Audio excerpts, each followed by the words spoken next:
Eu, minha violas. Minha violas. Minha violas. Minha violas. Minha violas. Minha violas. Nah. Yo, we have no. You see this guy? Let me tell you. I was supposed to be in this guy's show, right? He's trying to avoid He's a liar. Let me tell you. He's a liar. You're a liar. What? I was supposed to be in the show and they said you're going to China. You know you're going to China. You call Lolo to your show. Who's cast? So China from where? Cast that never changed. Your first is the one. This cast never changed. This is do that again, bro. This is cast never changed. Bro, why are you lying on my name? No, I'm not lying on your name. You're Violas. No, leave me alone. Nah, bro. I love you, bro. I love you too, bro. Yeah, chill. I love you too. You're Violas. I love you too, Oh, bro. your earrings fucked up? No. You see now. I had to send the spills in McLaren. No, your bums are showing. Yo, son, your bums. Son, your bums are showing. Your bum. Oh, shit. Your bums are showing, son. Yo, you're Violas. You're Nah. Don't pretend to be my boy. Yo, if you see me in the street, don't pretend to be my boy. We're not boys. Hello Mzansi, welcome to Mkosasa Mzansi. If today is your first time visiting this channel, please do the right thing and click the subscribe button, and also don't forget to smash the like button. So Ghost Hlubi is making fun of Sol Phenduka. Siyayikhumbula le video aya Sol Phenduka where he was ignored by uCasper Nyovest. Look at Nyoviolis. So awuyiphinzile ke uGhost Hlubi wayenda aliya mpahla ngalesikhathi ambona ku Casper Nyovest, and people were saying ukuthi hey yaze yadlala naye ingane angemulo mdzala. So he was drunk at that day Sol Phenduka ngalesikhathi bamdlalela leya video lapha ku podcast ya MacG unkosi yami.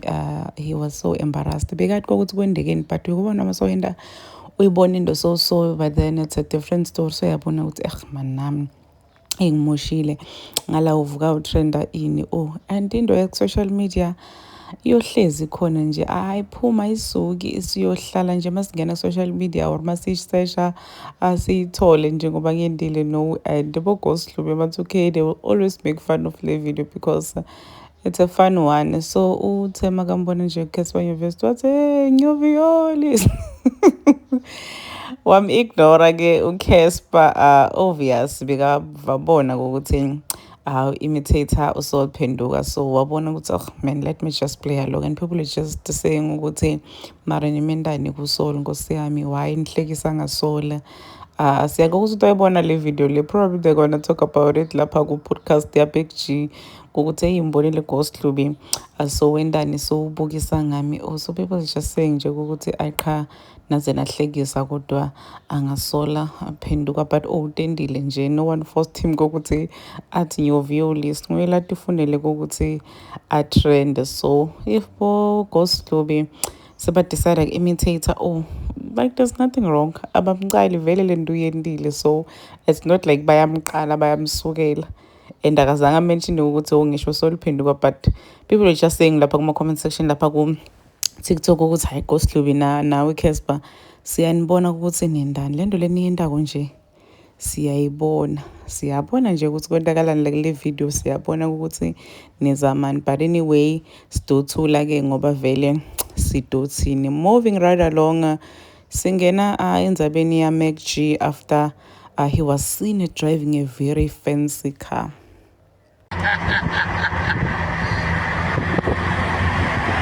Armeni,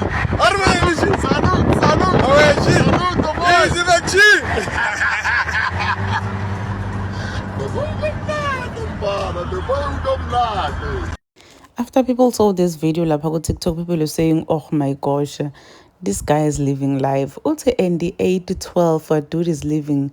Uthi beat 100. This gent actually has money. Uthi kilogram and no way na lady is living him. uthi Moses Mazinga, lolo mens doesn't really need a DSTV. So Meg was seen driving a very fancy car, guys, and people were like, "Hi bo, this guy has been pretending as uthi akana mali all along driver's crap." Siyakhumbula ku podcast yakhe he once mentioned ukuthi has driving an old, I think he said an old BMW or Polo or something like that, and people were shocked to see ukuthi hayibo kani uMacG uhamba ngemoto lenhle so, and some were even saying ukuthi but guys uSolphenduka hlezi akhuluma ukuthi uMacG has money, guys. I-channel yaMacG lapha ku-YouTube iyenda inqumbi imali like a lot. Imagine labantu lababhadalako lapha, the crew, bodudu, boSolphenduka and bo-cameraman, everyone. Imagine ukuthi babhadala malini. So imagine ukuthi channel enda malini. I remember this other time he once mentioned ukuthi like there's a thanks button lapha ku YouTube if you know YouTube channel that is monetized. So with the thanks button yakhe the lowest money like ayanda ku thanks button, I think he said it was 25,000. That was the lowest. Angikhulumi ngema ads, sengafiki nje kuma ads. Kuma ads asifikanga, but sikhuluma nje nge thanks button. That guy is making money lapha kule channel, guys, like a lot of money. So uMacG like he's just the one person who doesn't want people to know or to see ukuthi unemali. Akadibeke etulu uhlezi athanda nje skepsel senkosi ngazuthi akanalutho, but this guy is living like wild. Unemali, guys. uMacG channel yakhe, it's big, like the biggest la South Africa, the biggest podcast la South Africa. So like what do you think man? It's ngicabanga ukuthi akanayo imali. Uthi Moses Mazinga yena okay bekakhuluma ukuthi lol this guy doesn't need DSTV ne. Uthi Makgopo Masosol is always saying Meg has money. Yep. Uthi ana yena, why did I think he drives a Polo or GTI? Because that's what he has told us.